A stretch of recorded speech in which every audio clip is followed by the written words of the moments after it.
Hey guys, it's me, No Beard Roku here, back with more League content, and in this video I've got another banging tier list for you guys.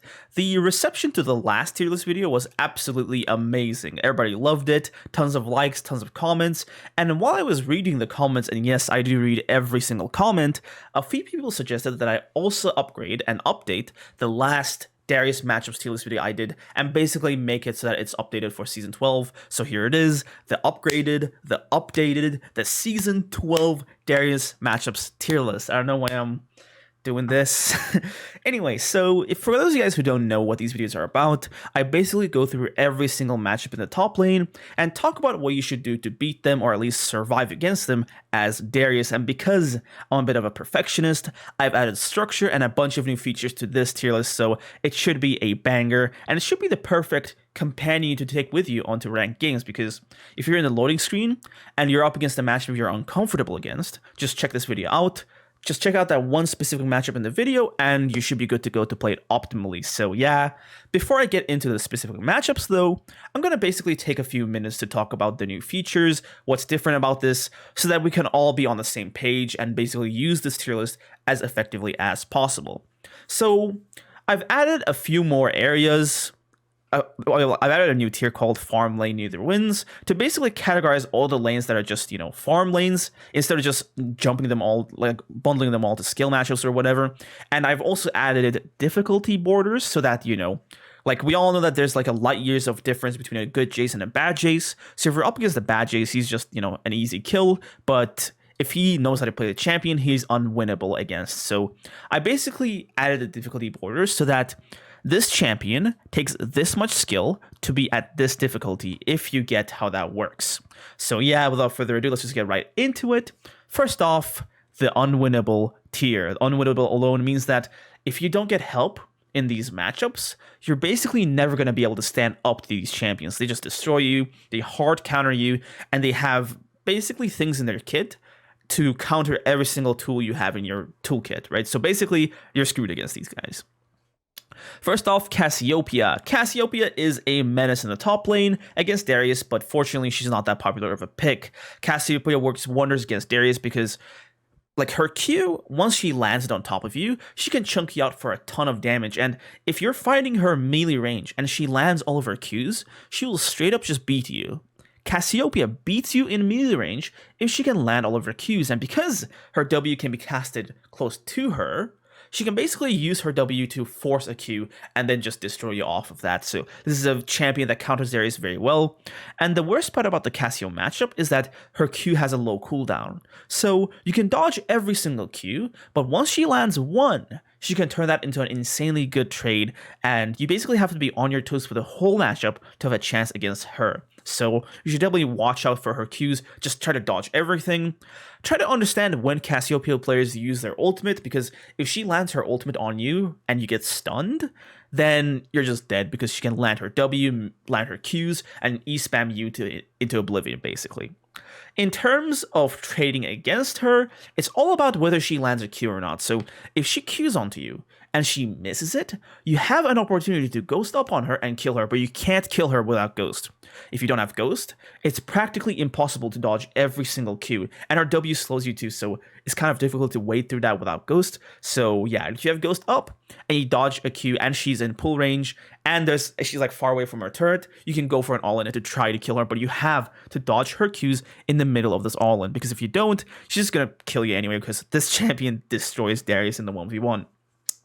In terms of runes and builds, for rune pages, you can just go for the default Conqueror build. Obviously, she can be cheesed with lethal tempo level 1 and stuff if you're starting E, but I wouldn't really recommend it, because after the first few levels, it's way better to play with Conqueror, because you're going to be moving around a lot. You can't just stand in front of her face and auto her. You got to be dodging a lot of things, so Conqueror is better for this playstyle. So go for Conqueror Resolve, and you have to take Second Wind on the resolve tree, right? Tenacity is fine, but it's not really necessary against her, so make sure you take some MR in the stats too.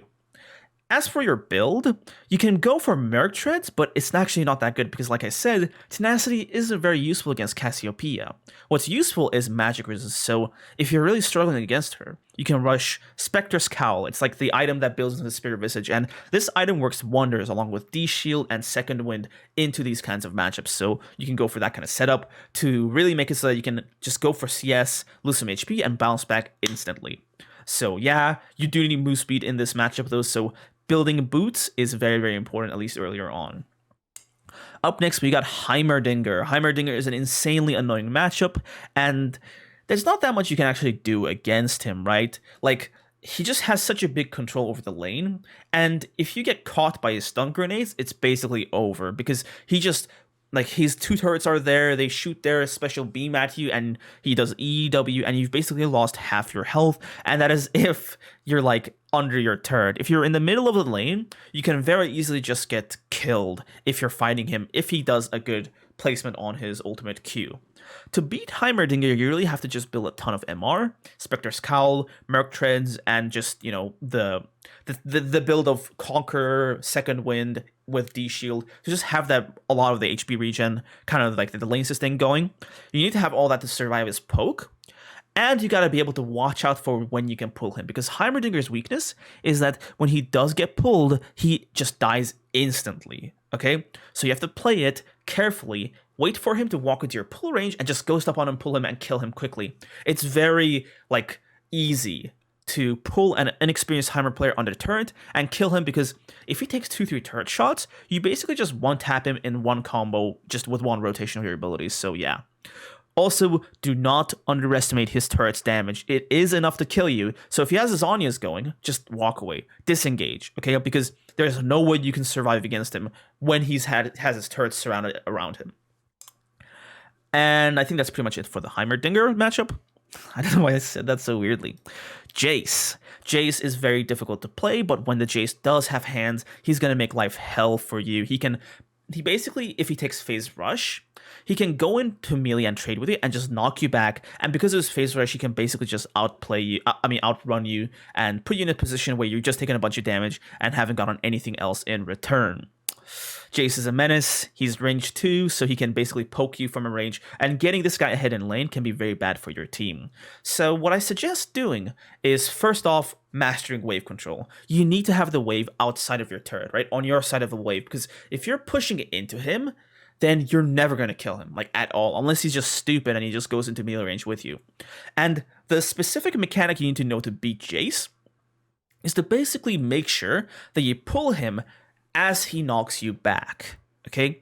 Now, you might think that it's, like, a bit weird that we're not really, like, you know, like, we need our E to engage against him, right? So using our pull to basically cancel his knockback, not cancel, but just counter his knockback, doesn't even make too much sense. But that's when we gotta use our ghost and our lane positioning and wave control a bit intelligently. What you have to do is basically get him into a position where, like, if this is his turret, he's basically above you, and you have a closer line to this turret with Ghost. And once you do this, you can just run to his escape path and catch him without your pull. And once you do that, you should time your E to when he knocks you back, because once you do this, he'll be stationary and you'll have Ghost up so you can catch up to him and kill him. You can also do it the other way around. Start the fight with your pull, but make sure that you basically have Ghost up to chase him once he knocks you back. But this is a bit more difficult to do because he does have a slow in his, like, hammer form when he just, you know, when he launches himself at you, that point and click movement thing, it does slow you too, so this might be a bit more difficult to pull off. All in all, you can only kill him with your Ghost if you use your E intelligently, and if he's on your side of the lane. He needs to have a long way to run to get to this turret, because otherwise we're not going to catch him or do anything against him. In terms of our rune page, if you want to chase him early, you can go for lethal tempo, but if you want to have a better rest of the lane, and honestly the game at this point, Conqueror is the go-to, because he kind of kites you, right? You can't just sit in front of his face and just auto-attack him to death. In terms of, like, the secondary page, if you're kind of, like, confident and you know you're going to kill this guy, you can go for sorcery because move speed is huge into Jayce. But if you're going to play a bit more passively, or if you're higher elo, I would suggest going for resolve with second wind because it's really huge against him. Next matchup, Quinn. Quinn is another annoying champion. And she's not just annoying to face in the 1v1, but she's more so annoying because once she gets to level 6, she's going to outdo you in basically every single way possible, just all the way around the map, right? She can roam, get kills, and come back because of her ultimate move speed and not lose basically any CS. This champion is a monster against Darius, and I would say it's one of his more, like, one of the worst counter picks because it doesn't just affect you. English. It doesn't just affect you, it affects your entire team, right? There can be a very big top gap if the Quinn player has a brain. What the Quinn can do basically is just tumble onto you and activate her phase rush, and you're basically just screwed in terms of catching up to her. So what you have to do to kill Quinn is set the wave up so that even if she knocks you back and phase rushes away, you can still catch up to her and kill her with your ghost. You need wave control, and you gotta keep the wave outside of your turret so you can just run her down. This is the only way to kill her, because if she's like in the middle of the lane or she's closer to her turret, then you're really not gonna basically catch up to her and kill her at all. Another bad part is that, you know, you can't really like get to a point where you can just kill her in a 1v1 because most Queen players go Gale Force. And even if you're a Stride Breaker, she's just gonna tumble away, phase rush, run, and then Gale Force away even. And by this point, it's like she's like 2 screens away already. So if you're still chasing her, then I don't know how you've not been ganked yet, but it's just that type beat, I guess the kids say. So in terms of the rune page, we're going to Conquer because this is a kitey matchup. We can't really get on top of her and just auto attack her to death. She's got very, very powerful self peel. And we're going Resolve because we really need that extra, you know, sustain from Second Wind. You can also go for Sorcery, Nimbus Cloak, and the move speed one if you really want to be more confident and more aggressive, but that's way too risky in my opinion. Another trick that you can do, a mechanic, is to try to cancel her tumble or her headbutt. But I'm afraid you can only do this if you actually play Quinn, so that you can really get the timing of how Quinn players do this. But if you cancel her headbutt with your E, or tumble, I don't know, I keep getting these words mixed up, then you should be able to just kill her on the spot. In terms of build, you just want to go for Ninja Tabis. Warden's Mail is great if you can't build Ninja Tabis against her team. So yeah, just try to survive the lane and try to cheese some kills, because like you really don't want this champion to leave lane ahead, because she'll just terrorize your entire team. You really need to help to beat her. Vayne, this is like the typical Darius counter. If the Vayne player has hands, you're just screwed. The good part is a lot of players pick Vayne into Darius not knowing how to play it, so you should be able to get into some lane matchups, some Vayne matchups, where they don't really know what they're doing in terms of kiting and stuff, so it is pretty killable. So there are multiple things you can do in this lane to try to have a kill against her, but the most important thing is understanding power spikes, okay? So Darius's power spikes are so huge that despite the fact that Vayne completely counters him, you have a small window the second you hit these power spikes to just kill her, where you're more powerful than her in an all-in, provided you ghost and flash. And the way, I'll just list these power spikes. So first off, level 1, if she's in melee range with you, you can kill her with your ghost and lethal tempo. So you always have that option if you really want to just take control of the lane from the very beginning and just crush her. If you're playing more of like the proper, you know, strategic Darius with Conqueror, then you can't just go for these power spikes of level 3, okay? That's your first power spike to have a chance at killing her. Level 6, another big power spike at killing her. The second you build and finish your Ninja Tabis, and also when you finish your Stride Breaker. These are 4 power spikes and 4 chances for you to kill her, regardless of how behind you are, okay? When you hit these power spikes, you should really just save your HP, play safe, and make sure to just catch her and kill her with your Ghost and Flash. It's possible, right? Once she gets her Shield Bow and her Bork, it's really not possible to kill her again, because her champion just straight up like is coded to beat yours, but there are chances to basically have prio in lane, or at least do something so that, you know, you're not too like heavy to carry for your team, right? In terms of more rune page stuff, I would say go for Conquer and play more properly. Resolve is great with Second Wind. In terms of like what to outplay, you should generally just try not to get condemned into a wall. That's just a death sentence, because if you get stunned against the wall, not only can she get a lot of damage out on top of you, but she can also position her so that you can't really chase her that well with your ghost. Another thing is to get Sweeper. Sweeper is great because she does go invisible and you don't want to get outplayed by her. In terms of your build, like I said, Ninja Tabis works wonders against her. It's just one of your big power spikes, lets you really stand up to her. And Warden's Mail is fine, but I more so prefer Ninja Tabis against her, right? Even if it's like a full AP team, I'll go Ninja Tabis, I don't know. But you can obviously substitute Ninja Tabis with Warden's Mail if you really need that Mercs against a heavy CC enemy team. So yeah, that is pretty much it for this matchup. Let's go to the next tier. This tier is the difficult to get ahead tier. These champions are basically just, it's them favored. You're basically disadvantaged from the get-go, but there are a few things you can do and things you can outplay to basically have a chance at getting ahead and winning the lane. Or in some of these cases, even if you do win lane, it doesn't really matter all that much. So yeah, let's just go right into it. Akshan, or Akshan. Okay. Akshan is a very tricky matchup to deal with in a top lane, but he's basically an easier range matchup to deal with, but losing against him is far more punishing, if it makes sense, okay?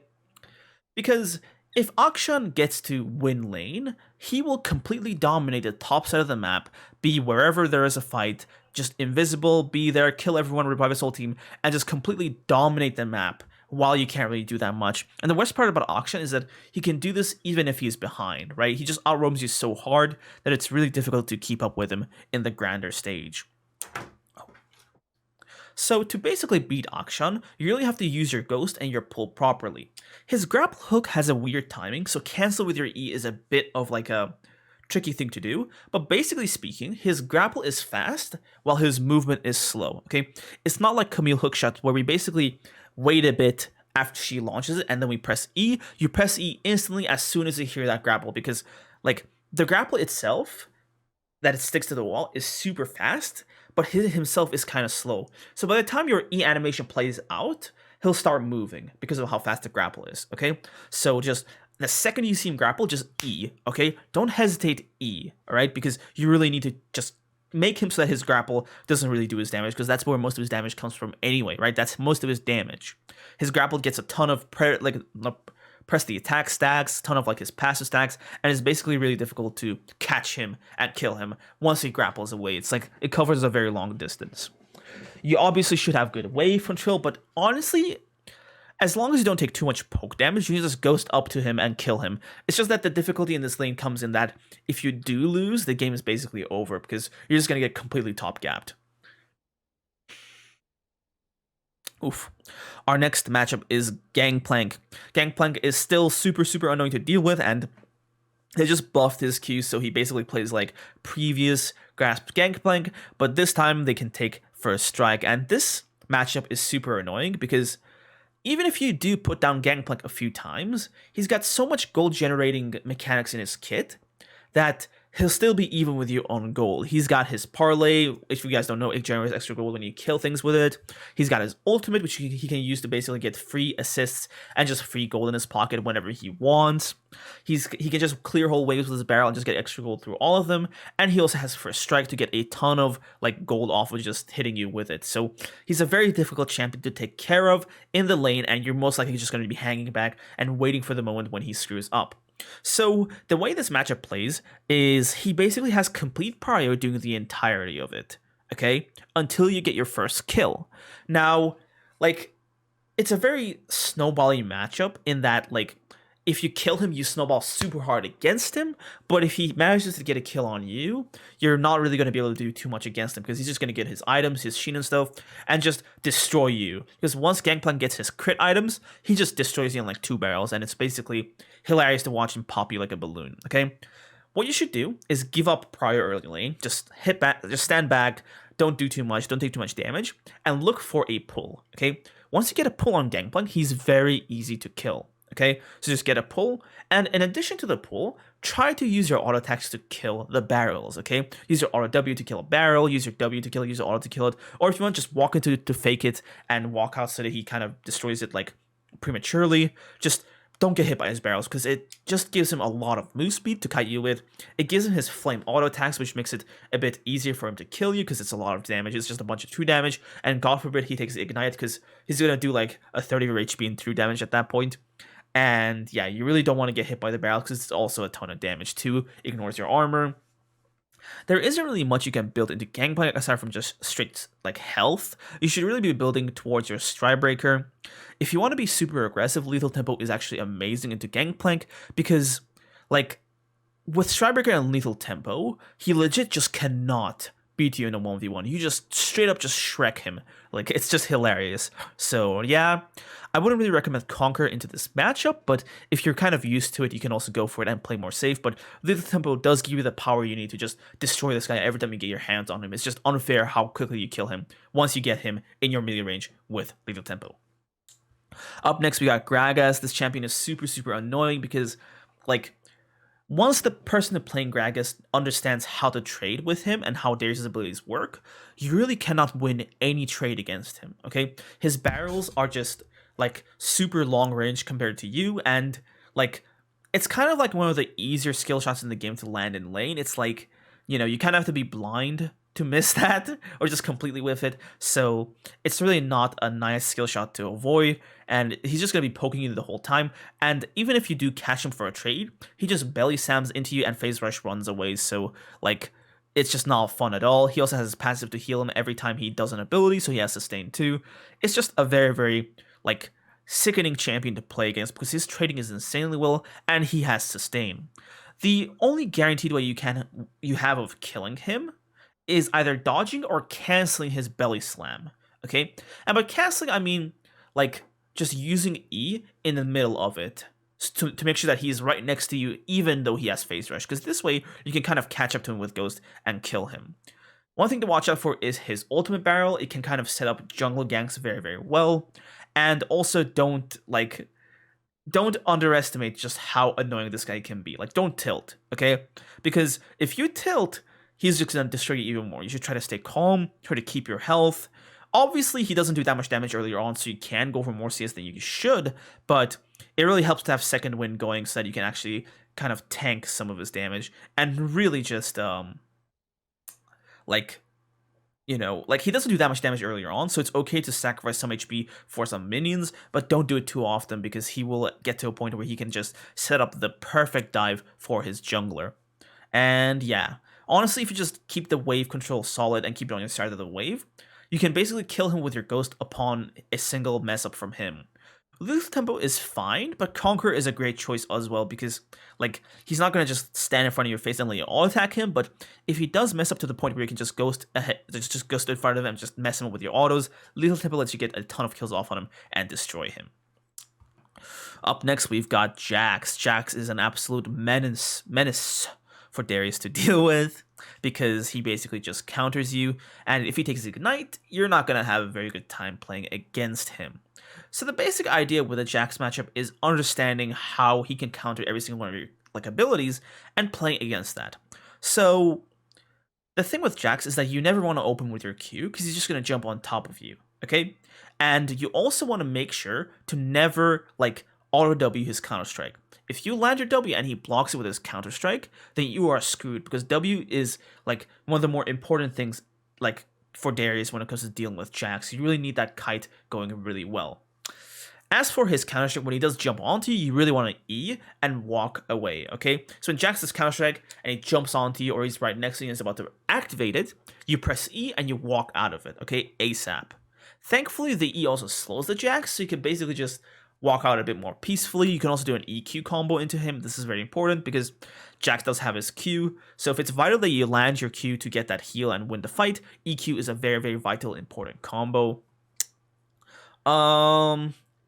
The way to beat Jax most of the time is by having really solid wave control. The thing is, when Jax is near your turret, he can't really fight back, right? He doesn't really have a big, like, ranged abilities. Your range is greater than his. So he really has to get, like, in the middle of the wave to push it into your turret.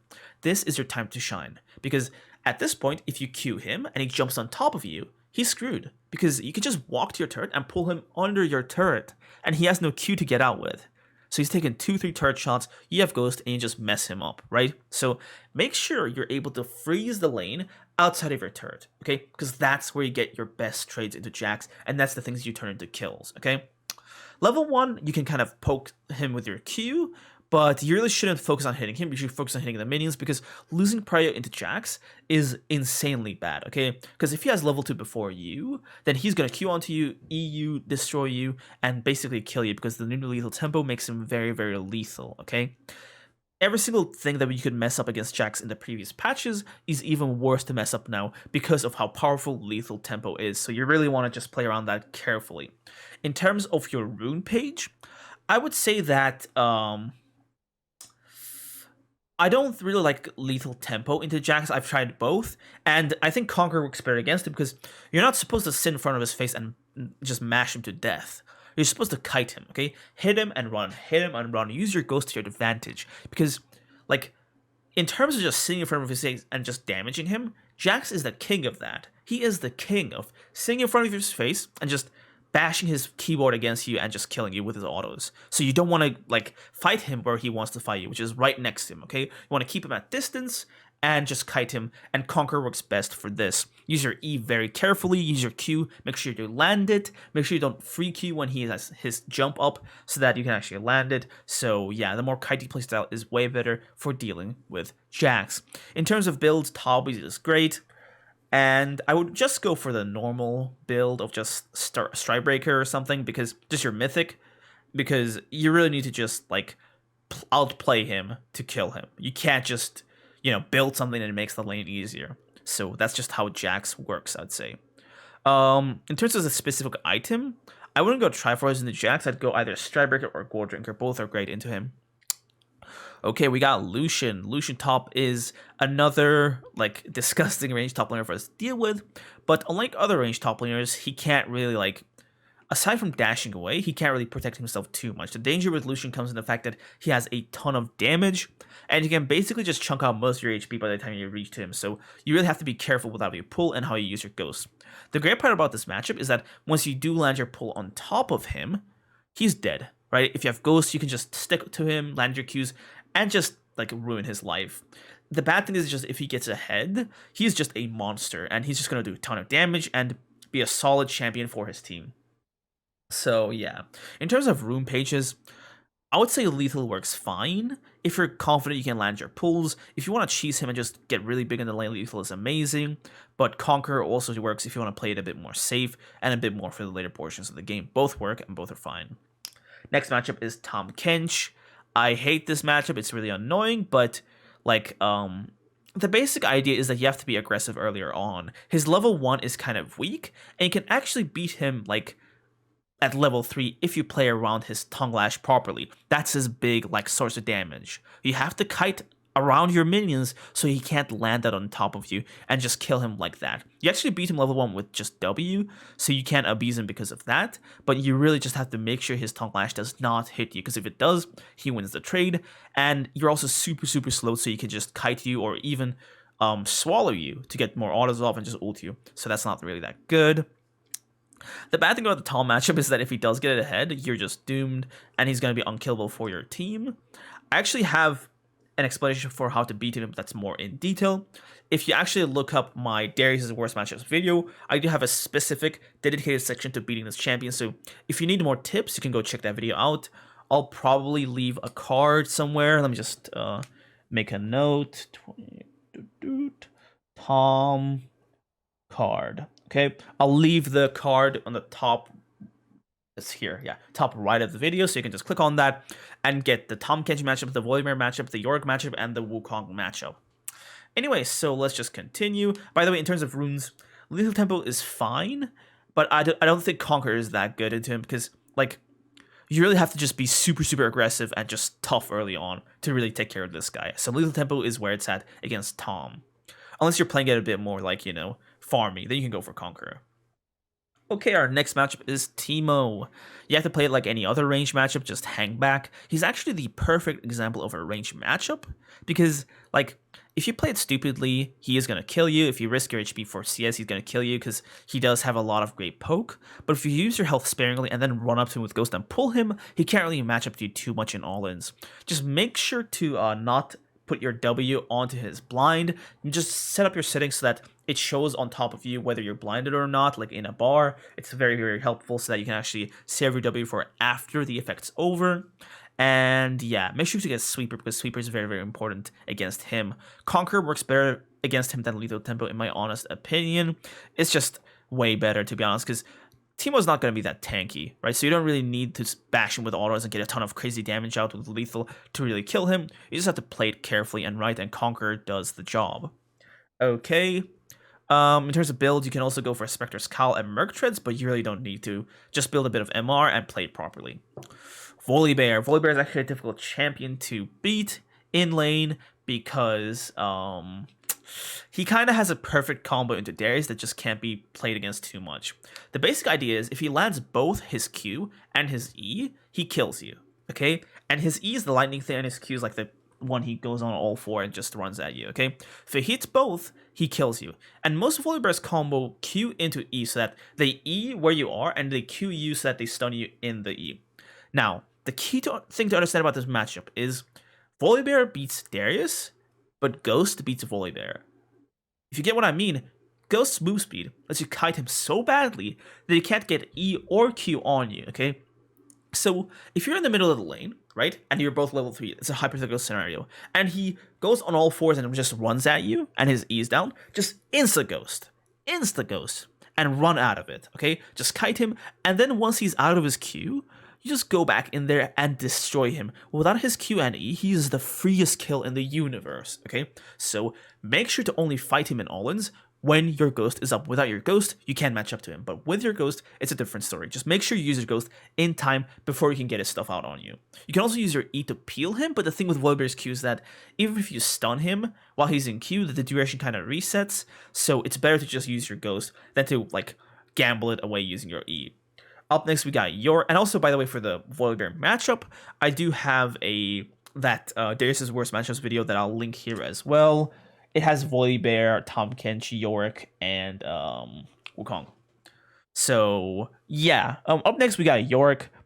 Yorick is like the typical bad Darius matchup. And the good part is only like 3 players in the world play Yorick, but, you know, Yorick kind of hard counters Darius because Yorick alone can't really match up to Darius, but Yorick and his Maiden and his Ghouls really mess you up. The basic idea is, if he lands his, like, the E thing on you, or is it the W? The one that, it's the W. The thing that aggroes the, you know, the Ghouls onto you. If he hits you with that, then fighting him is going to be very, very tricky because his Ghouls are going to do a ton of damage to you, and his Maid is going to do a ton of damage to you, and the Maid damage actually heals him, so you really don't want to get hit by that. You want to understand, like, the hitbox of that ability, and just dodge in, like, you know, like, good direction so that you can actually get out of the way. You can do so with Ghost, by the way. The thing with Yorick is that his cage is also another great tool against Darius, because if he has his cage on you, he can just aggro his Ghouls onto you with his W, and you're just dead there. You have to flash, or you're gonna die. His E, his cage, sets up his W, and his W sets up his E, okay? So the basic idea is you have to avoid, like, his W. That's the big thing to avoid. His E is just there to set up his W. Now, there are multiple ways to do this. You can just use your Ghost to move in different ways. You can try to dodge his W, but a little trick that I myself do is most Yorick players do both at the same time. So I purposefully get caught in his cage, I wait for him to throw his W at me, and then I just flash in front of his face, okay? Like, imagine we're both level 6, we're both in front of each other, he's got his Maiden in schools, whatever, he cages up, I get in the cage, and when his W comes, before he can land on me, I flash in front of him, right? Q flash, right? Just instantly. Not only does he not have the damage to kill me anymore, but I have my Ghost up, so even if he does flash away himself, I'll still be able to catch up to him and kill him, okay? So it's like, you really have to find out how the specific Yorick uses W and E, and plan how you're going to kill him based on how he does that. So it's really like a Yorick to Yorick basis. In terms of, like, the runes, I would say both work fine. I think that, like, if you want to kill Yorick when he messes up, Lethal Tempo is great. As, like, if he messes up and you get to him, like, if he messes up his W, then with Lethal Tempo, he is just so dead. Whereas if you have Conquer, he has a bit more breathing space to just, you know, kite you with his Maiden and stuff like that. But I would say that overall, like, both are fine, but I'll just say that Lethal Tempo is better, honestly. Just having that brute force into Yorick is very, very nice. Not to mention how the extra attack speed is going to help against the cage and stuff like that. So Lethal Tempo is quite good against him. You can also go for Conquer if you're not comfortable with Lethal Tempo, but you know, I just think that the early power against Yorick is really useful because if he actually outscales you and he wins at lane, he's just gonna destroy your side lanes. And he absorbs CS and jungle camp so well that he's just gonna balloon to an unbeatable proportion. In terms of build, just go for your normal build. You don't have to build anything specific into him. You just gotta make adjustments in your gameplay. All right, we're 30 minutes in, and we're not even done with half the champions. Okay, so farm lane. And I forgot. I have a worst matchups. The worst matchups Darius that I did on Tahm, and Volibear also has Yorick in it. I'll link it here again. I gotta link the same video 5 times. Okay, or 4 rather. The next tier, farm lane / neither wins. This is a tier where you're really not doing too much, right? Because they have ways to either sit in, I don't know, Africa and just farm, or even if they do trade against you, they do such little damage that it doesn't matter, or like or you can't reach them, or something like that. Just makes it so that like there's really nothing to do except just sit around and wait for the junglers to come and do stuff. The first champion we're going to talk about is Mundo, Dr.Mundo. Mundo goes where he pleases.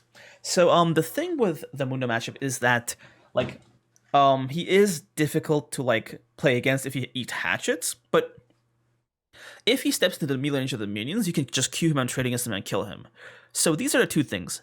If you're like outside of your minions, right? If you're not behind minions, he hits your hatchets. He hits his hatches and he beats you. But if he is in the melee range of your minions, you hit your Qs and combos and you beat him. If neither players make these mistakes, then it just becomes a boring farm lane with there being not much to do. It doesn't really matter what keystone or whatever you take, it's just preference. And in terms of build, you gotta get an execution against Mundo, but it really is just whoever is more patient, right? Whoever has more patience wins this matchup.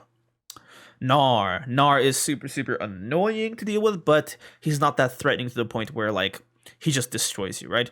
Now obviously if the Gnar misplays it, you can destroy him, but because of how he just works, you really need to have him just really close to your turret so that you can actually get kills on him, because like his jump is such a long distance jump that you gotta run a very long way to actually catch up to him. Now against Gnar, you have to start the fight with your W, not your E. Okay, now why is that? Because his jump covers such a long distance, you have to make sure to catch up to him with Ghost and W him. Because even if he jumps after that, you can still catch up to him and E him and continue the fight, okay? We're using our E to bring him back to the fight after he's escaped, okay? We're not using it to start the fight, unless you can kill him, okay? Unless you can kill him, we're not using our E to just start the fight. Now, the thing about intelligent Gnar players is that they're not going to let you get into, like, W range. They'll just jump back and throw their boomerang on you. They won't really use it to like be responsibly. So you really get into a situation where neither player can basically do anything against each other. His range is low too, so you can freely farm basically and just tank all of his damage. And yeah, it's just a really boring lane. But if you want to have a better chance of killing him, then you should go for I would say Conqueror Sorcery is the go-to into him. Lethal Tempo also works quite well, but I feel like it's more important to play against his jump rather than just try to brute force things. Like having Lethal Tempo isn't going to change whether you kill him or not because of his jump, right? So playing it better and having Conquer is, I think, the way to go. So Conquer Sorcery setup is my recommendation. Up next, we got Karma top, and this is basically the representative for all support top players. You really are not going to get kills against these people unless they severely mess up. Like the typical thing of just keep the wave near your turret and run them down with Ghost is doable, but it's just like they have so many tools and stuff to be annoying that you really just are wasting your time by actively looking for it. You should just be patient, play safe, and if they are stupid, just go for it. But other than that, it's like not going to be too possible to do too much in this thing. It's just really boring. So yeah, the builds and stuff don't really matter. Second wind helps, obviously, to sustain from some of the poke, but you really should just build against their team and what you can do against the rest of their team rather than just that support top. In this case, Karma. Up next, we got Kennen top. Kennen top is kind of like Gnar in that, like, he is annoying to catch and kill, but he's also not really threatening at all because, like, he really just can't, he does not have the damage to kill you at all, basically. Like, you take some CS and he does this whole combo on you and you lose, like 200, 100 health. It's like, it's nothing, basically. You can just brush it off.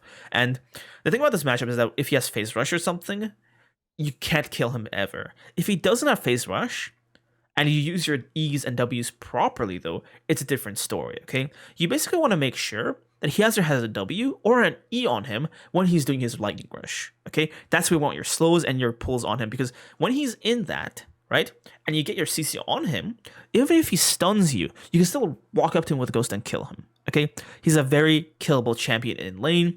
It's just that although it is difficult to play, if he's played perfectly, you're not going to do too much against him, okay? Stridebreaker works wonders against him too, but I would say you got to rush Merc Treads ASAP. Going for a full tenacity build in the rune is actually quite good, so go for on like Legend Tenacity and Unflinching, like Precision Resolve, basically. That's like the go-to against Kennen. And as for the Keystone, I would say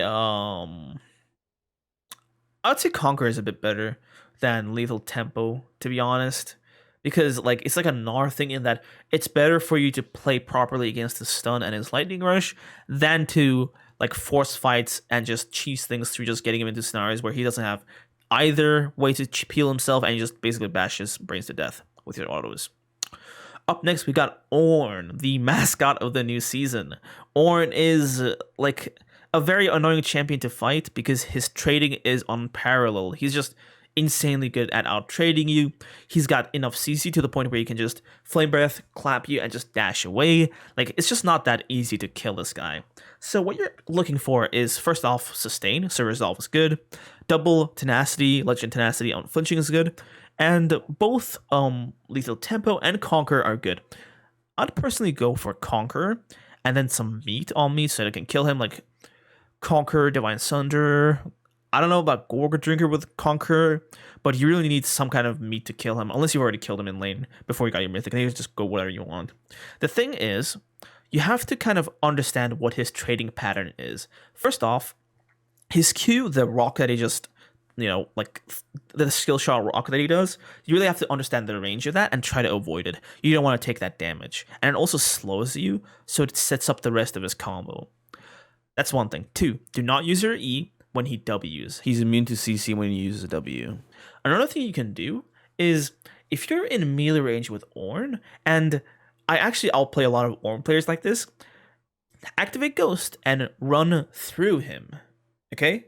So don't run to the left or up, down, because the Flame Breath is practically impossible to dodge. It's a very, easy skill shot to land. So if you're just in range of it, it's going to land, even the last tick.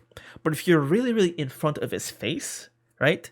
Don't even Q. Just keep auto-attacking him, and when he does Flame Breath, just Ghost and walk through him, because when you're ghosted, you can walk through units. And when you're behind him, his Flame Breath is not going to land, is it? So that's like the easiest way to dodge his W, because Ornn has a massive sort of hitbox too, so this is Flame Breath, so you just walk through him, and when you're halfway outside, behind him, then you can just basically, you're free from his W. And without his clap, he just cannot trade against you at all, and he's basically just dead. So you can just go behind him with your Q after he Ws, land that, and just kill him, okay? You can use your E to cancel his dash, his headbutt thing, but I think his E should be kept to cancel his ultimate. Basically, the way Ornn's ultimate works is that he calls it with his R1, so he presses R, he calls it, and then he has to press R again to reactivate it and get it to just knock people up. So what you can do is fight him, wait for his ultimate, and then when he has to do the second part of his ult, just pull him. Okay, pull him, and while he's pulled by you, he can't really ult, so his ult's gonna be basically worthless against you. So yeah, just try not to get full Ornn comboed, because Ornn has a combo where he can just keep you stunned permanently and do most of your health as damage. But yeah, the thing with the Ornn matchup is that if you ever have problems against him and if you lose against him, you can go for Divine Sunder to beat him. But the thing is, at the end of the day, if he's smart, nobody's going to win this lane. It's just going to be a snooze fest of just farming and stuff. So yeah, it's if he's intelligent, then nobody's going to fight or kill each other. But there are ways you can just kind of kill him, outplay him, whatever. Okay, Ryze top.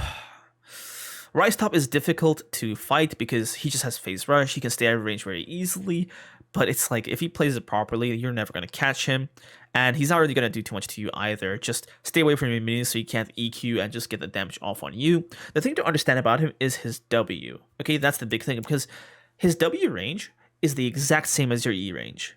Okay, keep that in mind. So when he Ws you, pull. Okay, just boom, go for the pull. Okay, and you'll know when to go for this, right? Just walk towards him for this pull when he uses his E. Okay, because without his E, his W is just a slow. Okay, it's just a slow without his E. So when he uses his E on the wave and he Qs, as long as he's not just under his turret, goes towards him. Right, just goes towards him. You'll take some damage, but he now has a choice, right? W early and make it worthless, or just hold his W, okay? And then you're basically left to keep your E so that you can basically bring him back into the fight when he uses his W later, or just use it when he uses his W, right? Just use your E with his W because of the range and how it is, okay? Now, it is kind of annoying to try to one-shot him because his ult can save him, but you really should be working with your Ghost to really just catch him, just quickly do your damage and ult him and make sure he kind of bleeds to death once he teleports away, right? But yeah, the thing is, because of that teleport, killing him level 6 and onwards is going to be quite difficult because you can just kind of save himself. You need your E to keep him in the fight, so you can't use it to cancel his ultimate, and you're just stuck in this kind of bad situation where he can't kill you, but you can't kill him either, and you're just sitting there farming. So yeah, it doesn't really matter too much what you build, because it's a farm lane, but honestly, I'd recommend Merc Treads. Lethal Tempo is actually a decent option because you really have to do everything really snappy against him. You can't take your time with things. You gotta catch him and just bam, bam, bam, bam, bam, real quick. So Lethal Tempo is actually a decent choice into him. Conqueror also works, but I prefer Lethal Tempo, like personally. Unflinching Tenacity is an okay choice into him, but I'm more so like going Legend Tenacity and Sorcery because I really need that move speed to really catch up to him, right? I go, when I'm running into Ryze, I go Lethal, Tenacity, and then Sorcery, so I can really just catch up to him and E him and kill him and stuff like that. So yeah. Vladimir is a very similar case with Ryze. He just has tools to peel himself. He can activate Phase Rush in the middle of his pool, so that he's basically invulnerable and you can't really catch up to him while he's just running away at like Mach 10. So it's damn weird. We got Barry Allen in the house here. But yeah, the thing with Vlad is just you gotta do the basic range top laner things of just like, you don't have to like play too safe because his damage is kind of pathetic, but you really have to just wait for him to be more so on your side of the lane, because with Phase Rush, he basically has enough distance to run away quickly if he's on your side. If the wave is on his side of the lane, then he can just quickly escape, and trading against him isn't even that useful because he can just, you know, heal it back with his Q. Execution is great into this lane. If you're really mad, you can go Swifties to counter his E slow, but honestly, just it doesn't really matter what boots you build in him, just that you build Executioners. Only go for MR if he has a bunch of kills or if you haven't killed him yet. And yeah, just play around the lane. Right? Just move the lane to your side of the wave and try to just go on top of him. A thing you can do is like try to start the fight with your W so that once he pulls and gets away, you can use your E to bring him back into the fight. Okay, that's kind of how you're working with this lane. I would honestly go for like Conqueror into just Resolve, but Lethal Tempo is quite good against him too because it lets you get these like quick autos off, really just gets you like a really quick like trading pattern, and that's great too. It just depends on preference at this point, I guess. And yeah, if he's in range to be killed with your ultimate, like you're comboing him, he has his pool, but you can ult kill him instantly, or he's one auto ult away from death. What you can do is E him, and then during the E, auto attack him and then ult kill him. Okay, so there's like a way you can kind of surprise him and cheese kill him once. Yeah, that's the Vladimir lane. Next is Warwick. This is such a boring matchup because Warwick really gets to a point where he kind of just brain dead kills you, but he doesn't really have a way of just like engaging on top of you, you know? Because if he ults from too long of a distance, you can just E him and peel him off of yourself, and at that point it's like, okay, what is he gonna do? Like just walk away after you E him. So yeah, you can get cheese kills into Warwick early on in lane, but once he hits level 6, it's just a farm lane. No one's going to kill the other person, and the thing is that Warwick kind of wins all in, so you shouldn't really try to fight him either. But the good thing about the lane is that he's worthless outside of lane. Warwick is just kind of useless when it comes to teamfights and stuff, because he's not really a good tank. He doesn't really absorb damage that well. He's not really a good at peeling his team. Like, he's got his ultimate and his E, but like that kind of puts him at risk and stuff, and he can't really protect himself too well. He doesn't do too much damage. It's like he's meh at a lot of things, but not really any good at anything specifically. So like he's just not like very good outside of lane. So use this to your advantage because no matter what happens, you will outdo him. Just don't int him too much because if he gets fed, they're basically giving him a way to just cheese the game through a bunch of kills. Okay, we're 50 minutes in, so I'm gonna take a little bit of a break here. Drink some Pepsi Max.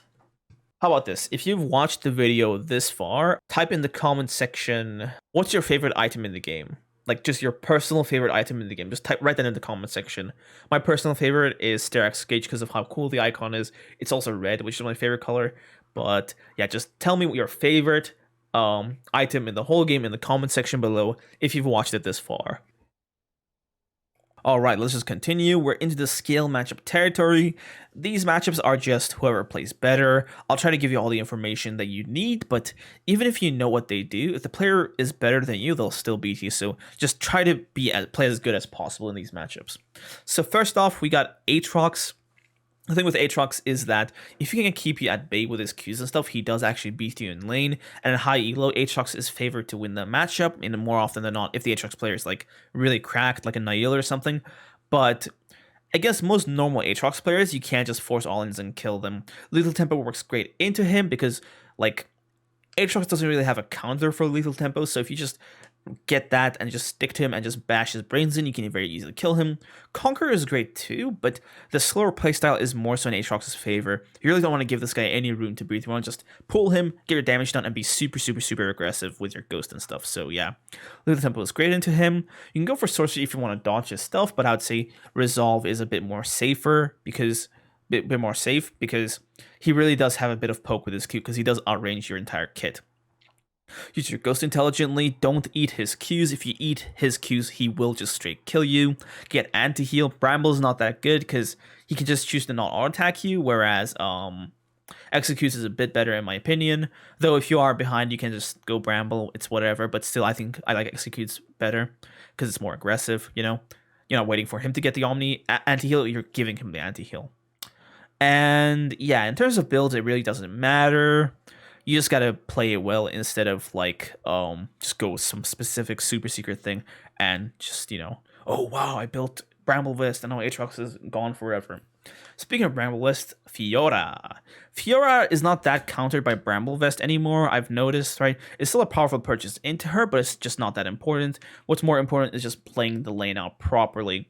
So I actually have made a video on this matchup where I think I talk about Fiora, Riven, and Irelia. I think I talk about a few more, but I don't know. But I'll link the video right now in the card in the top, like right of the video, where it's an in-depth explanation of how the Fiora matchup works. And in that video, I actually explain how her vitals spawn and stuff.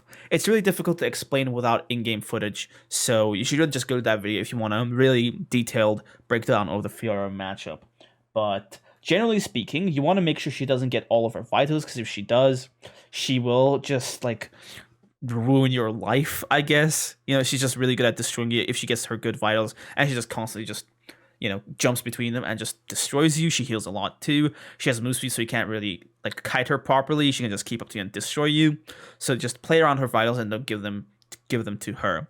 One more thing, don't let her block your E with a riposte, because once she does that and you get stunned, you are doomed. Generally speaking, you want to dodge her riposte, so like just play with your Qs on auto attacks, but once the riposte comes out, try your best to sidestep it, because if that lands on you, she just gets this disgusting auto attack slow on you that just makes it so that fighting it back against her is like a nightmarish thing to even conceive to do. So yeah, just don't let her do that. You can also stand your vital stand your back. If you have a vital at your back, you can stand it against the wall so she can't really get to it. That's another trick you can do. In terms of builds, Tabis is the go-to here. You really need Tabis to survive against her. Bramble is great too. And honestly, you should just go for your normal build. Stridebreaker, I would say, is the best item against her specifically because it lets you just slow her and more so just manage with her because of her move speed. But you can just go whatever you want, actually, as long as you play the matchup properly. I'd say like the Gorgedrinker, Divine Thunder are a bit more risky to build into her, especially Gorgedrinker, because with the Gorgedrinker, you're really just like starving yourself of the mobility you need to just take her down in terms of the outplay stuff. But if you've won the lane already, you've already stomped it, you can go for whatever you want. I think that Conquer is way better than Lethal Tempo against her, because the thing with Fiora is that she's got a lot of move speed, she's very kitey, and you also have to kite her. So Conquer fits this playstyle way more than Lethal Tempo does. Lethal Tempo is just, if she severely messes up, then she's just dead. But honestly, if she severely messes up, just go for Conquer, because Conquer scales better anyway. Up next, we got Gwen. This champion is a menace, but a menace that can be dealt with. So first off, if you want to get aggressive against her in the early game, Lethal Tempo is a must. Like, Conquer just is not very good if you're intending on killing her in early lane. So if you really want to kill her in a snowball, Lethal Tempo is the way to go, especially because she herself is also probably going to take Lethal Tempo. And if she doesn't, she's just a free kill if you get your hands on top of her. From level 1 to level 6, she's very easy to get great trades off into, and you can turn those trades into kills. You just gotta make sure you don't get hit by her fully stacked Q. And even if she does Q into you, make sure you don't get hit by the middle of it, because that true damage just hurts a lot. And it does heal her for a lot of it, so the more you stay in the middle of it, and you just stay in it in general, the worse it is for you, so try to juke it with your ghost and stuff. Try your best to kite her around, because if you stand in front of her and let her get her Qs and autos off and her ultimate stacks off, then she heals way too much. So this is a very kitey sort of playstyle. You do need executioners against her because her healing is insane. The thing is, you can't really build any sort of resistance or tankiness against her. She does both AD, AP, and true damage. The best thing is just health and mobility. So those are your two priorities: movement speed, health, and anti-heal. That's on your shopping list. And try to be careful in level 6 Allens, because even if she's behind, she straight up just kills you with her level 6. So try to, like, just, if she ults, just get away from her. Don't fight her. If she ults, she cannot be beaten anymore. That's just the truth. That's how it is, okay? So once she ults, back up.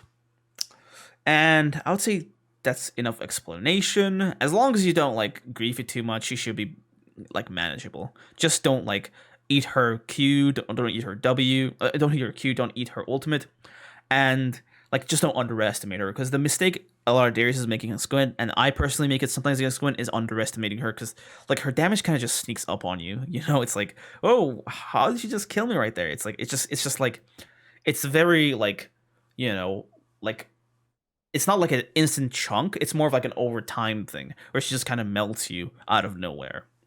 The next matchup is Illaoi. There's not really much to say about this matchup except dodge her E, use your flash, use your ghost, hide behind your minions, bait it out, and then just kill her. Honestly, without her E, she can't do anything against you, but if she lands her E, then she kills you with her ultimate. Pre-6, however, you kill her no matter what, so if you're, like, both under level 6, just walk up to her and kill her, even if she does land her, like, tentacles on you, like her E on you. It's like, she just doesn't have this stuff to beat you without her ultimate, so just pre-6, try to kill her as much as possible, because you really need the lead in level 6. Okay, so yeah, I think Conquer is okay, but Lethal Tempo would probably work better in this lane, because you really can't be slow. You know, you gotta be on the move a lot and just catch her and kill her quickly, you know? So Lethal Tempo works far better for that, because the attack speed and stuff lets you combo things way faster. And between the auto attacks, you can move a lot more to dodge things more. So I think Lethal Tempo works better into Illaoi. Conquer works, obviously, but Lethal Tempo works better in my opinion. Anti-heal is fine. I would say that Bramble Vest works wonders into her if she does beat you down. But honestly, you just got to play this lane properly, because if you don't, then she beats you anyway, no matter what you build. Okay, up next we have Renekton. With Renekton, there's just a bunch of, like, things you have to watch out for. And a lot of them are basically just his Fury, man. The thing with Renekton is that if he gets his, like, Qs and Ws on you when he has full Fury, he will chunk you out a lot. And then he can use his ultimate to get more Fury and use the abilities again to really just kill you. So you really want to play around his Fury abilities. Don't let him stack up his Fury, just peel him off of the wave. Because without his Fury, his abilities do basically 0 damage. Like, he does nothing without his Fury by stacked up. So just don't let him touch the minion wave. That's your priority number 1. Poke him down with your Q, just do your combos on him, and you should be good to go. The thing with Renekton is that if you have high enough attack speed, you can do an auto WQ combo on him because you have higher attack range, like, while he has his W on you. So if you do a WQ, right, you press W on it and you press Q, and he does W on you, you land both your W and Q, and because he's stunning you with his W, he's standing still. So you land these two things, and he's slowed, and he's just, you know, he's kind of stunning himself too. The funniest thing about Renekton is that, like, Thank God they gave him 1.5 second stun again, because before, when he had the 1 second stun, he was basically just stunning himself. But yeah, just your W key against him when you're expecting a W stun from him, and then go for an all-in. Don't let him E through you. Like, if you're chasing him, right? If his E goes through a target, he could E again. Don't, like this is his turret, this is him, this is you. Don't just, like, go ahead of him, because then you can just E over it and just E again and get to safety. So you should just be watching out for that. Just kite him while being behind him, really. Anti-heal works fine, but honestly, if you just play it properly, you should be good to go. Am I missing anything? Not really. Alright, so in terms of runes, I would say both Conquer and Lethal Tempo work. It's just preference. I would personally go for a Lethal Tempo to just be, like, really ruthless in this lane and just destroy him, but Conquer would work wonders too if you want to give up your level 1, however. So yeah, both work, but it's just up to you. In terms of builds, just go your default build. Goredrinker works best from a 1v1 standpoint, because with Stride, it's like, you know, he's not that, like, super movement speedy where you really need that Stridebreaker slow, so your, you know, Ghost will probably be enough. So Goredrinker and Divine Thunder are basically the go-to if he's beating you, but it's like, if you've beaten him, you can build whatever you want and just build Stride and, you know, chain kill him with the 3-second slow. Up next, we got Riven. Riven was one of those matchups that I did that detailed breakdown into. It's the same video as the Fiora. I'll try to put the card on it as much as I can, but YouTube puts a limit on these things, so I'll see what I can do. But the basic idea is you got to understand what her combos are, okay? Riven's damage basically comes from her Q. And I call this her Q combo. I don't know what these Riven players have called these combos, but the Q combo, when I say that, I mean the Q, auto attack reset, Q, auto attack reset, Q, auto attack reset. I'm basically talking about that, okay? That's essentially all of Riven's damage, okay? That. So once you understand that, the range of that, and how it works, you really should try your best to kite it, okay? I know it sounds a bit counterintuitive to try to kite a champion with that much mobility, but it's really possible because although Riven is very mobile, her range is not that high, okay? So, like, you can basically just kite her, and as long as you keep her out of your melee range, like, okay, let me rephrase this. Try to make sure that she is between your maximum Q range and your maximum auto attack range. If she's any closer, then you're doomed, okay? Just kite her with your Ghost, and make sure to, like, walk back with Ghost to dodge her W, right? Her W is really quick, but the good thing about it is that because of its small range, you can just walk back and just, you know, like, juke it, basically. I've juked it, like, at this point I can do it consistently, so just try to watch her do it and just walk out of it if you have to, okay? Well, you have to just do it, okay? It's honestly just a skill matchup in terms of how well you kite her Q. Don't open with E, right? If she has all of her abilities up, opening with E is a death sentence. She will one-shot you. If she has Ignite, do not underestimate her Q combo, because she can legit just kill you level 1, unless you have Lethal Tempo. Lethal Tempo just lets you put up a decent fight. And one of the, like, more crazy things of Lethal Tempo is that because Riven's range is so low, the extended range of Lethal Tempo lets you kite her even more disgustingly. So Lethal Tempo works quite well into her, provided she's not one-shot you already. I would say Lethal is better than Conquer into this matchup. Conquer makes the lane a bit slower, but Lethal Tempo really gives you the meat to just stand up to her, even if she has Ignite. In terms of builds, Tabis are a must. If you're having even more trouble, then Warder's Mail is a great choice. In terms of the build, it really doesn't matter too much. Stride is great, but as long as you don't misplay anything, we can go anything you want. In terms of, I think I covered everything, yeah. If you want more detail, just check out the video. Okay, the Sett matchup. He's actually one of the matchups I've created a video for in my Know Your Enemy playlist. Check that out on the channel. I think I've reached the maximum limit of things I can link with card, but I'll see. But basically speaking, with Sett, you really have to kite him exceptionally well, okay? If he has a Lethal Tempo Conquer, it doesn't really matter. You have to kite. First off, if he has Conquer, you beat him level 1 with Lethal Tempo, okay? But I would say you should shy away from Lethal Tempo for the Sett matchup, because he really just has the meat to destroy you. If you sit in front of his face to make use of your Lethal Tempo, he's just going to do everything he wants to. You really have to kite him. So Conquer is the clear superior choice into Sett. It's a way better. It's just, like, clearly way better. So yeah, you should really try to kite him. Just throw your abilities out, then walk back. Throw your abilities out and walk back. Just make sure that he can't really stay in front of your face and use all of his abilities. Try not to make it so that he can land his EQ to hit EW together, because the only way Sett can guarantee his W is with his E stun. So make sure you're like aware of it. Make sure you use your Q intelligently, because he can cancel your Q with his E. But the thing is, if you make him use his E early on in the fight, then he can't actually use his W later on. So you can use that to your advantage in some cases. In terms of like the mythic against him, Gold Drinker seems to be the clear choice, because Gold Drinker just lets you have a ton of stats to fight him. Divine Sunder is fine. Stride is okay for already one, but definitely not Triforce. If you buy Triforce against him, you just start losing, because he's gonna buy Gold Drinker or something and just have too many stats for you to deal with. Let's think here. In terms of build, Tabis are a must. They're a must too. Warden's Mail is a great substitute if you can't get Tabis though, so that's an option that I'm throwing out there. I think I've covered everything with him. Like, he's just... The thing with him is just, if you turn your brain off and go for autopilot, he just straight kills you. And he can actually snowball to a point where he can kill you, like, with impunity. Sett is just a big, beefy juggernaut who just loves, like, sitting in lane and just destroying you. So you really have to be aware of, like, everything. But once you kill him a few times, he's just a free kill. And the best thing is, even if you don't beat him early on, you do outscale him in the later portions of the match. So there's always that to look forward to. Trundle. Trundle is a bit of an annoying matchup, but it is a very skill-based one because of his pillar. Now, normally this is a Darius favorite matchup because Darius has the tools to kite him, but if a Trundle can use his pillars properly and is aggressive enough, then he can actually beat Darius and just make a lot of use of his early power. I don't think that going Lethal Temper works too well because Trundle actually loves being in your face and just beating you with his Q Chomp and his auto attacks. His attack speed steroid is also crazy, so you do not want to stand in his BD range and just challenge him. What you want to do is kite, and Conqueror helps this the best. I would say Bramble West works wonders against him. Tabis also works great.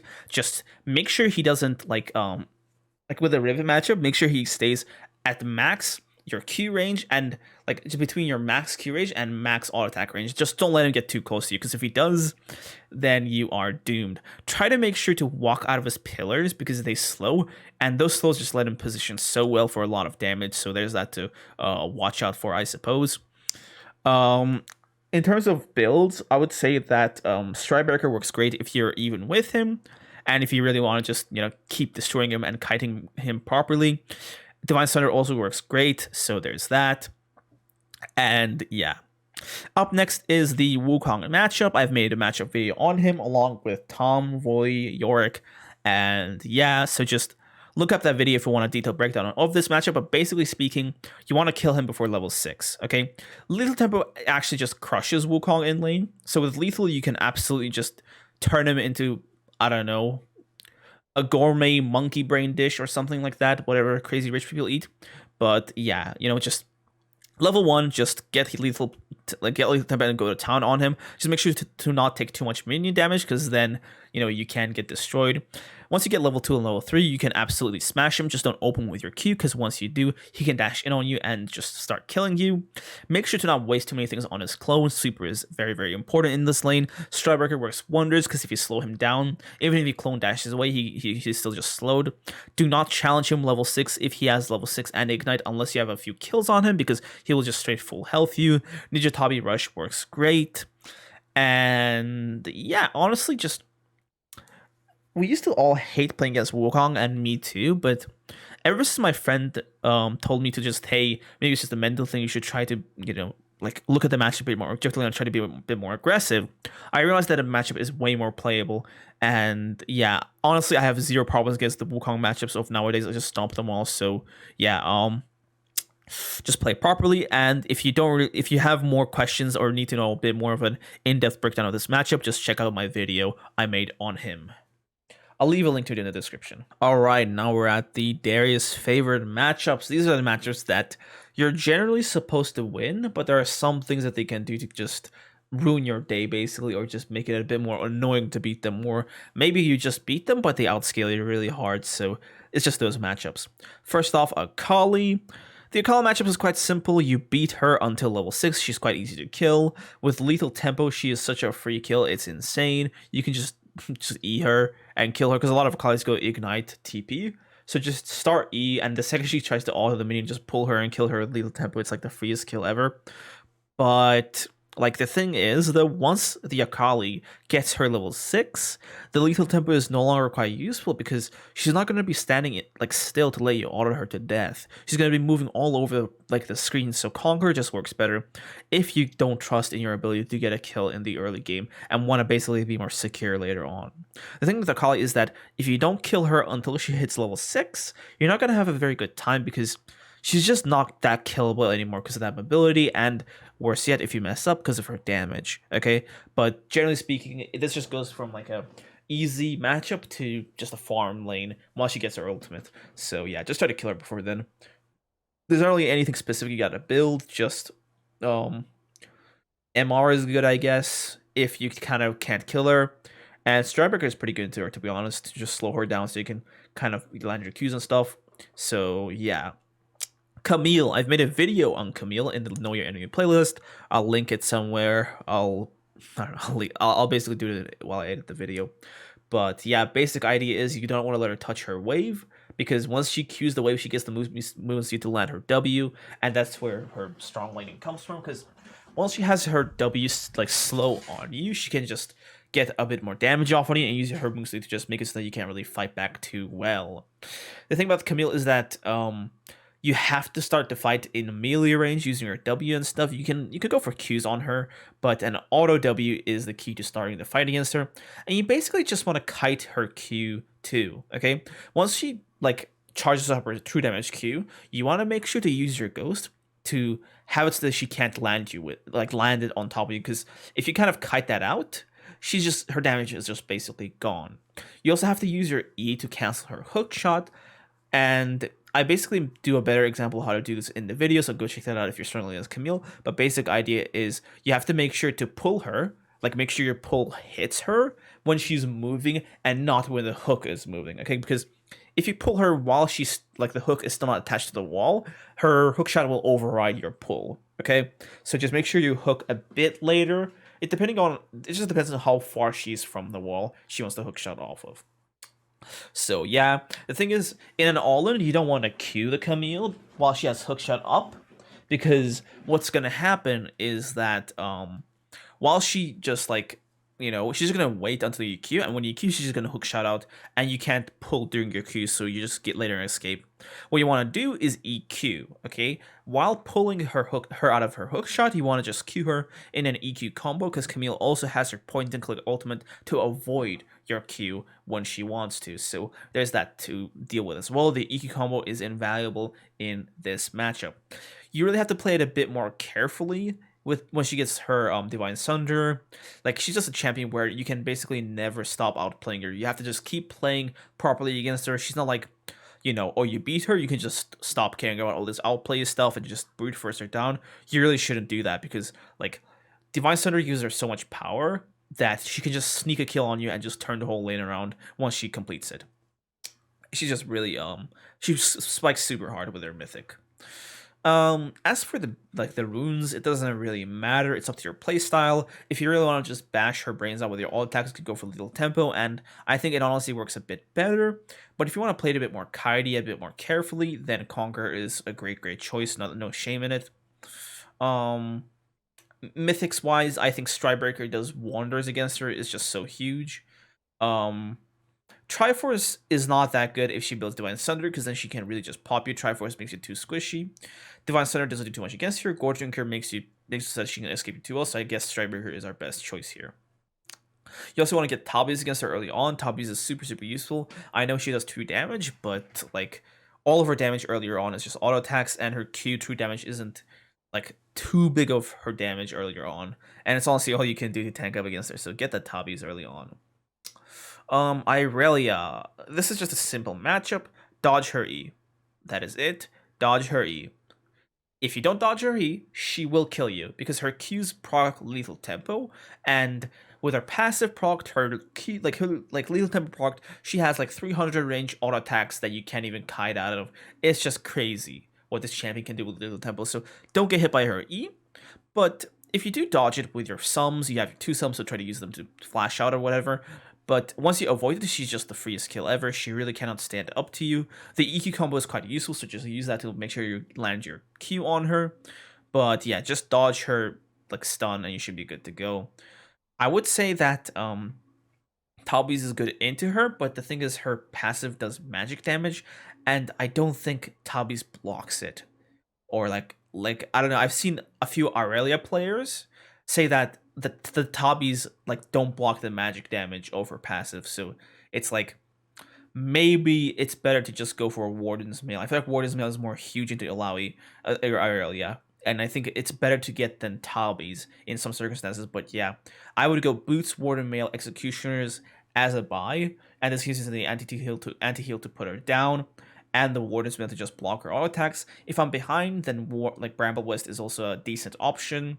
You can also go for Talby's as well if you're super behind and you just gotta stack up on defensive things. It's all fine. You can just go for defensive, like even if you do beat her, so that she has no way of climbing back into the lane. In terms of the Keystone, it's like you really can't go Lethal Tempo. There's no beating Aurelia at her own game. It's like the Lethal Tempo is her game. You can't beat her at her game. So I think mastering the Conqueror playstyle and playing against her properly is better than relying on Lethal Tempo because she does that better than you. Up next, we got Kled. The Kled matchup is very, very kind of like dependent on how good the Kled is. Because if the Kled is really good, then it's just a pure skill matchup. But if the Kled's kind of ill, he can't land his Q bear traps, then you can very easily just take care of him. As I kind of alluded to, you really want to avoid the bear trap because they do a ton of damage, and they also set up the rest of his damage. So there's that to kind of be careful of. Do not let him get all of his W all attacks off on you. You gotta kite. Conqueror works better than Lethal Tempo because he's kind of like Sett in that if you do sit in front of his face and take all his damage, he will just kill you because he's better at that than you. So kite with Conqueror, kite. Divine Thunder works wonders against him because he's got a ton of HP and it heals you for a lot, so it's great. Heimerdinger is also great. You really don't want to go for the more like Triforce or Strybreaker if your goal is to still beat him in lane, because like he really needs meat to beat. Unless you're like super ahead, few kills, then you should go for the meaty options. If you plan on 1v1ing, if you're gonna play more team fighting, then you can just go for Strybreaker or Triforce or whatever. What to watch out for? EQ is kind of useful into him because he can dash into your Q, but I will only do it if the Kled kind of proves that he can do that, right? Because a lot of times Kled players will use their E to disengage, so I would see how the Kled uses his E, and then plan how I'm going to use my Q after that. Okay, if he's passive, then I'll try to go for aggressive edge Qs, but if he's more aggressive, then I'll go for EQ to guarantee it, right? There's not much to say other than just don't get hit by his bear trap and just kill him if he messes up. Up next we got Olaf. The thing with Olaf is just like, oof, nobody plays Olaf anymore, honestly. Oh, by the way, into Kled, you really want to go for Ninja Talby's. Go for Talby's ASAP into Kled. It just counters all of his damage. Anyway, we're back onto Olaf. With Olaf, it's nobody actually even plays this champion anymore, so I don't even know why I'm doing this here, but the basic idea is to make sure that he doesn't land his axes onto you, right? That's the whole thing. If he keeps landing his axes onto you, then he will kill you, because not only do the axes themselves do damage, but they kind of keep you slowed enough to set up the next axe, which sets up the next axe. And all these slows set up his auto attacks where he can just sit in your face and just, cut you up. So you have to use your ghost to kite his axes. The best part about this matchup is that if he misses his axes, he is dead. Okay, so use your ghost and be faster on your feet. Level 1, he's kind of a threat if he has Ignite, so just be careful. If he doesn't, just kill him, honestly, but yeah. Level 2 to level 6, he's a free kill. Just use your W, use your E properly, kite him and destroy him. Level 6, he does become a bit more dangerous, so you really have to just dodge his Qs when he has level 6, otherwise you are just doomed, okay? But yeah, if you just dodge his axes and kill him a few times in lane, he just can't really do anything to come back. He's a very snowbally champion who needs kills to do anything. And honestly, Season 12 isn't looking too great for Olaf so far. Mordekaiser. Into Mordekaiser, I would recommend Conqueror, because also into Olaf, it doesn't really matter what you build or anything, just play it properly. Into Mordekaiser, I'd recommend Conqueror, because sitting in front of his face and attacking him is viable if you want to be super aggressive and just destroy the lane early. But the thing with the matchup is that it's a kite matchup. You have to kite him to beat him. And like the main issue is that if you're in his ultimate, like if you have little tempo and you're in his ultimate, you legit cannot fight him. Okay, because to make use of your keystone, you have to sit in his optimum range for him to land all of his Qs, for him to land all of his like passive damage, just mess you up. Okay, so you cannot sit in front of his face with little tempo. Master the Conqueror playstyle. Do not get backwards E'd into a disengage. You can just walk through him with your ghost to dodge his Q, but make sure you do it quickly because his Q, like, if you're on top of him, his Q lands. So make sure you're just not, like, if he's like this and this is a Q, don't just run straight into him, run like a bit sideways, okay? And the best thing about doing this is that his Q is more of like a cone like this, which is thinner when it's closer to him. So it's like, you can just walk to the side here and dodge it a bit more easily. He's way easier to kind of outplay his Qs when you're just right up in his face and just moving around him, okay? But that's only if you're ghosted. As for builds, QSS seems to be a great option because like he does kind of outscale you in his ultimate. He will get to a point where he will kill you in his ult, but the thing is with QSS, what you can do is get caught in his ult, get 5 stacks on him, and just QSS and kill his entire team with your free Noxium Might. And that should just be enough for him to make him not ult you anymore. So yeah, it's better for you to just get QSS and build around his team more rather than try to just keep up with him because he's gonna outscale you anyway. Okay, so just try to be more useful than in team fights, and if you beat him in top lane, it's gonna be very easy to do so. Up next, we got Nocturne. Nocturne, as you guys can see, I'm pretty tired by now, but Nocturne is just a cheese top lane pick. If you disrespect him, he can just kill you with his lethal tempo. Don't just walk up to him level 1 and just let him murder you. But after that, it's just a free lane. The reason I put it into Darius Favored instead of just free is because if you do give up the lane to him, he's going to take over the map because his ultimate makes him far better at roaming and stuff than you do. So just don't die to him, okay? After level 1, once you get to level 2, level 3, level 4, level 5, and even level 6, he is the freest kill ever. He cannot stand up to you. You just got to kite him, and he is very easy to kite. Make sure to cancel out his spell shield with a Q or W so that you can pull him as soon as he fears you. This way, even though you are feared, he's going to be in prime range to keep kiting with your ghost. And he doesn't even have a combat ultimate, so you can just dunk on him level 6 onwards and just outscale him. Pantheon. Pantheon is quite difficult to play against early on because he has Ignite, lets him trade into you, lets him mess you up with his Qs, but the lane becomes much easier to work with once you get your armor and once you have your ultimate, because he doesn't have a mid-combat ultimate. His ultimate is like more so a roaming ultimate, and your ultimate is a combat ultimate. So yeah, and also the thing with him is that unless he already has Eclipse, going like a Tabis or whatever it just works wonders into him because you just get into a situation where as long as you don't blow too much of your damage in his E block, you should be able to just stomp him absolutely. So yeah, he is quite like he's a very fun skill matchup, quite interesting to play against as Darius. You just have to play the early very carefully, but if you kind of trust in your ability that you'll be able to kill him, you can't just look for all-ins after level 3. Shen's early game is quite also for I keep forgetting these parts. In terms of runes, you can go whatever into Pantheon. I'd recommend Conquer, but lethal tempo also works. Honestly, just preference. Shen. The choices in terms of your builds and your runes don't really matter for Shen, honestly, because the whole point of the Shen lane is not letting him do too much outside of the lane. Now, obviously, his pre-6 is pretty powerful. He does have, he just gets a ton of damage out with his magic damage auto attacks, so you do want to watch out for those. Don't eat too many of those. Don't stand between him and his, spirit sword, because if you do, you get slowed and he gets a ton of attack speed to just chunk out half your health with. But once you hit level 3, you can basically just kill him with impunity. Just as long as you land your Q and don't W and, have it be blocked by his, the area that he just blocks autos in, you should be good to go. For maximum efficiency, like auto attack him until he uses that area and then Q him. The thing with Shen is that even if you he taunts you, and you can just ghost and still catch up to him, right? So he has no escape from you once you catch him.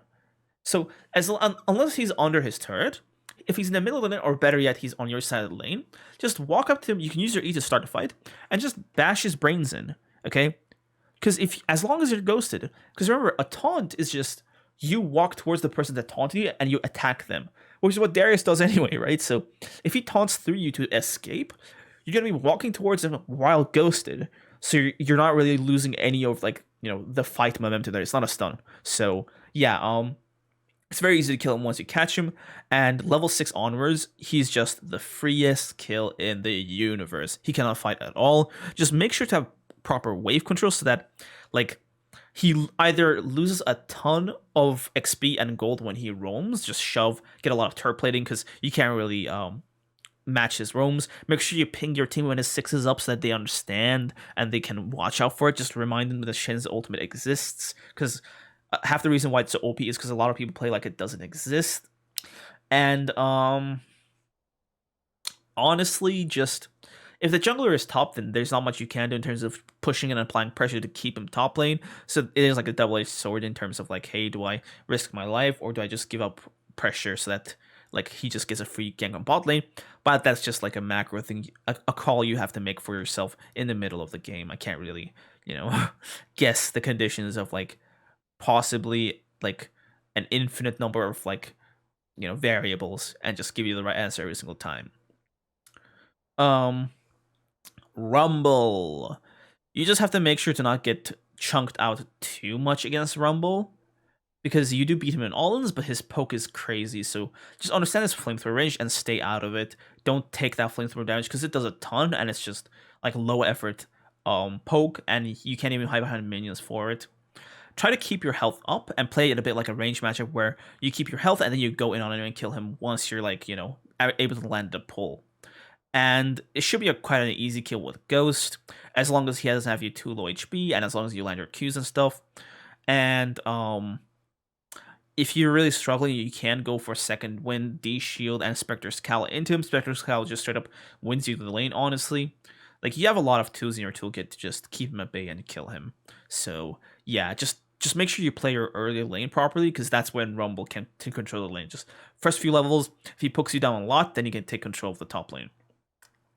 Tryndamere is a very kiteable matchup, and one of Tryndamere's few losing matchups is actually Darius. So the key thing into the Tryndamere matchup is to not gamble the lane at the first few levels. Tryndamere is he's basically just the king of just coin flipping the lane level 1 and 2. But the thing is, it's way worse for you to die than for him to die in level 1 and 2, okay? So don't gamble the lane away, just play it safely, play it properly, and if he goes in on you, just back off and let him just take the wave, okay? Level 3 onwards, this is where you have your fun, because essentially Tryndamere can't really do anything to you. If he auto-attacks you and it ease away, you can just cancel that with your pull, right? Just get the timing right for how Tryndamere is doing it, and you can just cancel it every single time, so he can't even go for CS, okay? Even if he does go, you can just W him and ghost up on him and catch him. Sometimes he will also run ghost to counter this, but it doesn't really work too well because you have 2 slows and he only has his W. That only works if you're facing away from him. So as long as you don't just let him sit in your face and just bash you to death with his crits, you should be good to go. And your auto attack range is higher than his too, so it's it should be a bit easier to kite him as well. Conqueror is the go-to. If you haven't got a lot of trouble in the matchup, then you can go Phase Rush as well. But yeah, Lethal Tempo is definitely not the go-to here, because the thing with Lethal is that it's about putting the enemy down as soon as possible, but Tryndamere has his ultimate to think about, so it's more efficient to go for a more mobility-based sort of build where you're kiting and you're a bit slower, but more careful. Urgot can kill you if he lands both his ultimate and his E. By the way, into Tryndamere, you just want to build Tabis, if that wasn't clear. Into Urgot, if he actually does kill you, if he lands both his E and his ultimate, if he misses any one of those, he's just dead, honestly. If he misses his ult, Okay, I'm not even gonna say why he can't kill you if he misses his ult, but he basically can't do anything. And if he misses his like knock up, even if he lands his ult, he's basically so slow that he can't really get all of his shotgun-y damage out on you, right? You can just kite him with your ghost and stuff. So it's like, until level 6, he's like the freest kill, as long as he doesn't flip you under his turret or into a big mini wave or whatever. And post level 6, as long as you dodge his ultimate, he is just a free kill, a free backup gold waiting for you to pick him up. The only bad part is that he's got a pretty good like gank guarantee in that he can E-flash into you. So try to make sure you understand how macro works and tell when the enemy jungler is near your lane, because like if they're near, just try to anticipate the E-flash. Because if he does the charge up, and then he flashes like into you, so that he instantly flips you up, and then you're just dead to the jungle gank. I would say lethal tempo is quite disgusting here. Pretty good. Just pick it up and bash his brains in with lethal tempo. Conquer works as well, honestly. It's just about how you can play it. Lethal tempo is just way more aggressive, but because it's a Darius favorite lane, you can just go for whatever you feel like. In terms of builds, if you're having trouble, you can go for Tobbies, but just play it properly. Up next, we have Yone. Yone is an overpowered champion, very, very annoying to deal with, but that's only for later on into the game. In lane, you don't want to challenge him too hard early on, because Yones do go lethal tempo, and with lethal tempo, he actually does beat you level 1, I think, if they take Ignite especially, yes, but it's just sketchy, because he gets twice the autos, and he gets CC, and lethal tempo gives enough attack speed for Yone and Yasuo to get the lowest cooldown of their Qs, so you're really just playing with fire, and unless you kind of can dodge his Qs, it's not going to be a very good time for you. But the good part is post level 3, if you can pull him, he is just dead, because like the best he can do is Q you twice and escape using it, you know? There's a world where he uses his E to cancel to dodge your Q, so just watch out for that. If you pull him, go for an instant EQ and then just auto attack him to death. Make sure you don't get messed up by his Q too much and knocked up. But as long as you don't completely grief it and get hit by all of his knockups, you should be good to go. Post level 6, just look at what he wants to do. If he's in his E and he does the Q into ult combo or ult into Q combo, like he has his Q up, then he's gonna combo it with his ultimate. Like either way. The thing is, you do not want to let him do this if the fight is close, okay? Because Yone can do a surprisingly high amount of damage while he's got you knocked up. So you're stunned, you can't do anything, you can't respond to him. He's got you knocked up and he's just doing his damage, just doing all this stuff. He's lifestealing all this stuff. So just like avoid one of them at least, okay? If he's trying to escape, his goal is to escape, try to make sure you run in front of him so that his ultimate doesn't make him travel that far, okay? So yeah, honestly, you do beat him in a 1v1 if you play properly until he gets 2 items. Then he basically just outscales you quite hard. He's kind of disgusting. His level 2's power, his 2-item, not level 2, his 2-item power spike is among the best in the game. Up next, we got Graves. I think this is only going to matter for my high elo folk, because I haven't seen anyone in lower ranks play Graves top. But basically speaking, with the Graves top, you just got to kill him early on. Once Graves gets shield bow, he does get a bit sketchy to fight. But until then, you should just be good to go, because his auto attack range is so slow that you can just ghost up to him, run up to him, and kill him, and save your E for EQ when he so that he can't dash into your Q and dodge it with his E, right? So just just kill him, honestly. And he does have some tools to play it safe, but the main issue is that once he does scale and he's at 2-3 items, he's just a menace. He's like way better than you late game in terms of his usefulness. So yeah, just try to put him down and keep him down, but don't die to him at all, because if he wins lane, you are just completely screwed, okay? Just be careful when you're messing around with shield bar Graves. One thing to note is that his autos don't go through minions, so if you're fighting him and it's a close fight, just dance around your minions, okay? And also, his W can cancel your ultimate because it fucks up with it. Cancels your vision. So yeah, just try to walk out of it and then ult him, because you can't ult him in the middle of it or inside of it.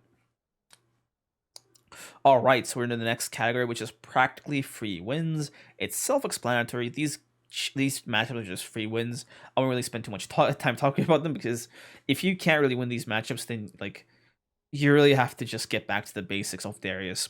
Cho'Gath, honestly just dodge his. And honestly, with these matchups, another thing is you don't really have to go any specific build because you kind of beat them no matter what. Cho'Gath, dodge his things and you kill him for free. He really can't stand up to you. Go whatever you want. Garen, make sure you use your ghost to kite his E. If he gets all of his E damage out on you, he will kill you, but like you can use your W, your E, and your ghost to make sure that you run out of the E. And once it's over, you can go back in and kill him for free.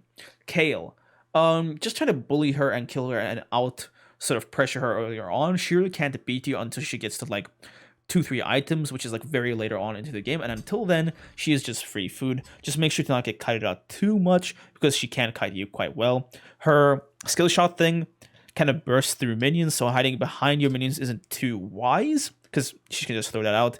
It's like it's easier to dodge when before it goes through minions, so just try to play at the side of your minions instead of just directly behind them like usual.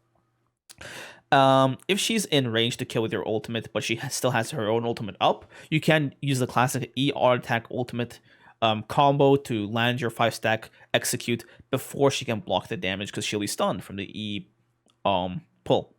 You need attack speed to do this though. Up next, Maokai. I don't even know what I have to explain here. Just kill him.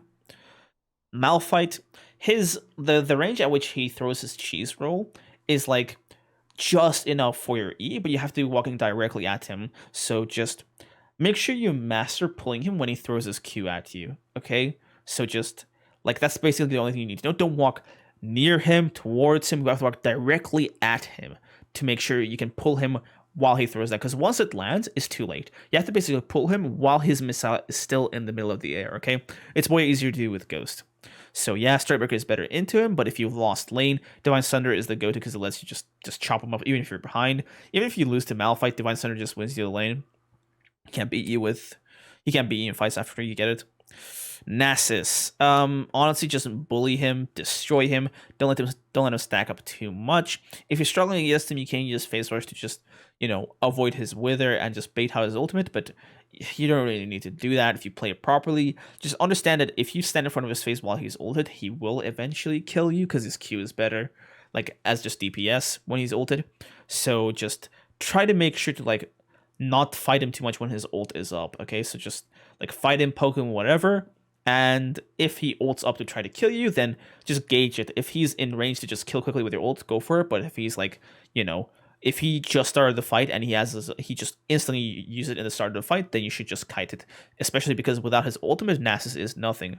Rengar top, just kill him. Honestly, I don't really, because Rengar has to play so well to even match up to you.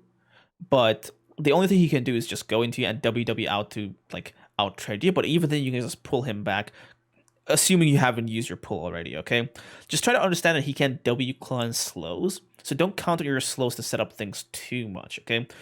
Just use your ghost properly. Anti-heal is like good if he destroys you, but that should just not happen. He can't choose you in the first few levels, so if he gets to the bushes first and gets the stacks going, you should just back up and wait for level 3, but then it's just free.